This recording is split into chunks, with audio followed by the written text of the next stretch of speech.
वृंदावन के निकट एक गांव में भगवान श्री कृष्ण के एक दयालु भक्त थे जिनका नाम था राम सिंह। उनकी एक दवाइयों की दुकान थी। दुकान के एक कोने में भगवान श्री कृष्ण की एक छोटी सी तस्वीर लगी थी। राम सिंह रोज सुबह दुकान खोलने के बाद साफ सफाई करके हाथ धोकर भगवान की तस्वीर को प्रेम और श्रद्धा से साफ करते और धूप दीप दिखाते थे। राम सिंह का एक पुत्र था, राकेश। राकेश अपनी पढ़ाई पूरी करने के बाद पिता के साथ दुकान पर बैठने लगा। वह एक पढ़ा लिखा आधुनिक सोच वाला युवक था। अपने पिता की रोज की पूजा पाठ की प्रक्रिया को देखकर वह अक्सर कहता, पिताजी, भगवान वगैरह कुछ नहीं होते, ये सब मन का वहम है। शास्त्र कहते हैं कि सूर्य अपने रथ पर ब्रह्मांड का चक्कर लगाता है, जबकि विज्ञान ने सिद्ध कर दिया है कि पृथ्वी सूर्य का चक्कर लगाती है। राकेश रोज इसी तरह विज्ञान के नए नए तर्क देकर भगवान के अस्तित्व को नकारता। राम सिंह अपने पुत्र की बातों को स्नेह भरी दृष्टि से सुनते और मुस्कुराकर रह जाते। वह अपने पुत्र के साथ इस विषय पर तर्क वितर्क नहीं करना चाहते थे। समय बीतता गया और राम सिंह बूढ़े हो गए। उन्हें एहसास हो गया था कि अब उनका अंत समय निकट है।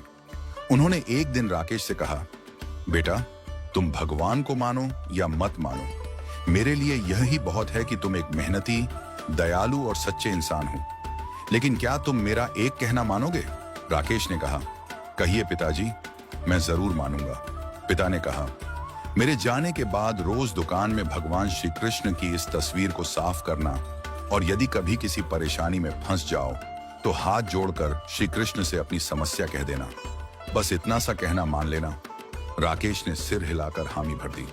कुछ ही दिनों बाद राम सिंह का देहांत हो गया। समय गुजरता गया। राकेश अब दुकान पूरी तरह से अकेले संभालने लगा। एक दिन बहुत तेज बारिश हो रही थी। ग्राहक भी कम आ रहे थे और ऊपर से बिजली भी बार बार जा रही थी। राकेश ऊब कर दुकान पर बैठा हुआ था। तभी अचानक एक लड़का भीगते हुए दुकान में आया और घबराते हुए बोला, भैया, मेरी माँ बहुत बीमार है।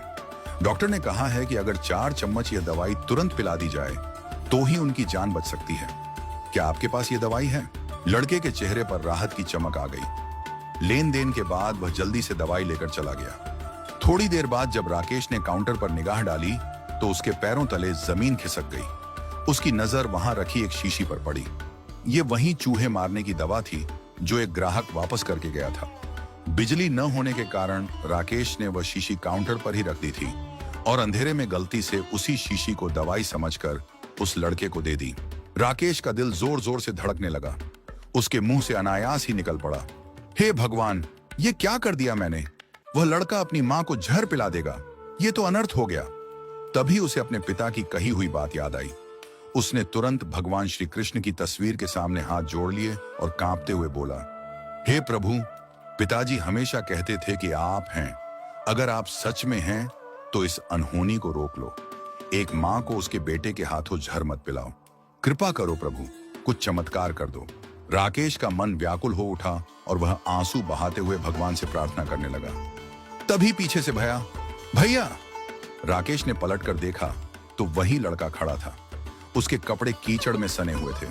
वह हांफते हुए बोला, भैया, मैं फिसल गया था और शीशी भी फूट गई। प्लीज मुझे एक और शीशी दे दो। यह सुनते ही राकेश को लगा जैसे किसी ने उसके सिर से भारी बोझ हटा दिया हो। उसकी आंखों से झरझर आंसू बह निकले। उसने तुरंत सही दवाई का पैकेट निकाला और लड़के को दे दिया। अब उसकी नजर भगवान श्री कृष्ण की तस्वीर पर गई। वह तस्वीर मानो मुस्कुरा रही थी। राकेश के दिल में एक गहरा भाव उत्पन्न हुआ।